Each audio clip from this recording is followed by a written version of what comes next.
Hello, it's Karen Burniston here with an assembly video for one of our die sets. This is die number 1086, the Baby Charms, and you can check out all of our designs at karenburniston.com. There are 8 individual dies in the set, and I'll start first with the 3 that have a cool emboss feature. On a Sizzix Big Shot, that means you go down to embossing folder height. That would be tab 1 if you have a tabbed platform. Then you need a hard impressions pad and a silicone rubber. Those are sold separately, but you use them together. Then comes the paper and the die over the top of the paper. And then the top of your sandwich is a regular cutting pad, and you just roll that right through. Now you'll have to Google if you have a different machine what the proper embossing sandwich is for embossing a wafer thin die. This first step is just to emboss the dies, and when dies are brand new, I do recommend that you do the embossing first because the paper doesn't stick in the die.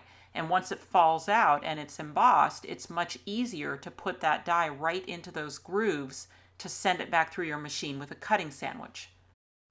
The dies also work as stencils for adding detail to the pieces. So starting here with the duck charm, I'm going to put the die back over the piece and then use a blending tool with some yellow ink down through the wing and the beak. And then for the eye, I'll just use a thin black pen. And that's the completed styling of the rubber ducky charm. And when I use the dies as stencils with ink that I've sponged through it, then I just like to spritz a little water on the die and immediately dry it with a rag. I'll also clean off my nonstick sheet. There is also a stencil feature on the bottle charm, and for this one I like to use markers. So I'm using a Copic marker up at the top, that is an E02. And then to get down into the ridges of the cap, I like to use a thin Stampin' Write marker and then switch to a B000, and then I go over the entire cap. And I typically just leave the whole bottom portion white. It has that really lovely emboss feature that looks great tone on tone. And then for the bodysuit charm, there's also a stencil feature that looks great if you sponge ink through it like I did with the duck, or you can take, say, a white gel pen and go through and do all of the details with the pen. So those are the 3 charms in the set, and you can cut off the hole at the top if you want to just use them as embellishments.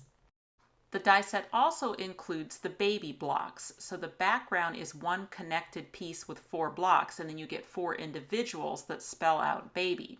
And if you put double-sided score tape on the back of the cardstock before die cutting, then it's really easy to get good placement on both the outer frame and the inner letter by just leaving them connected together, lightly pressing them to the piece so that it'll pull it out of the die, but then it's not so stuck on there that you can't go in with a paper piercer or a pick or some sort of tool and get the area around the bee and then within the bee to come out, and then you actually have that perfect placement.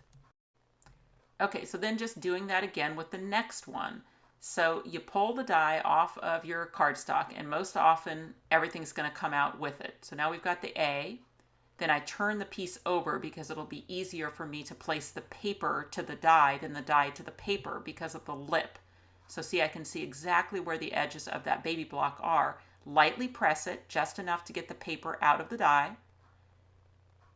And then I just want to go in there with that die pick and get the area around the A and the little center pulled out. Okay, so just speeding up to do the same exact thing with the final 2 letters. So it's just a matter of pressing them to the piece. Now I could just glue those on. If you prefer, you can just use a little glue, but I just find this is a cool trick for getting perfect placement every time. So that gets you this nice little embellishment, all connected together, but of course it's super easy to go in with your scissors and snip them out as individual blocks. That way you can overlap them a little bit if you have a smaller space you're trying to fit, or maybe you wanted to go vertical, or maybe you wanted to make each block a different background color. And here's a good example of that, overlapping those baby blocks so that they would fit on our circle tag book. And I'll show just a few more ideas using the baby charms, these cards made by our design team.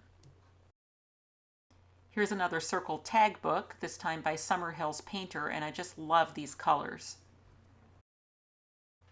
Helen Cryer used the charm accordion die set, which is naturally sized perfectly for the charms. Kelly Booth with a soft and pretty oval frames pop-up featuring the baby charms. And you can also mix in some of your favorite stamped imagery. So here are the baby blocks used on this Darling Rock and Rectangle card by Fran Sabad. The Baby Charms die set is available now from our website as well as a lot of your favorite online and local retailers. Thanks for watching. If you click on the website link, you'll go to KarenBurniston.com where you can find out information about purchasing these dies as well as links to all my other social media accounts. You can subscribe to this YouTube channel and check out some of my other videos. Thanks so much for watching, and I'll see you next time.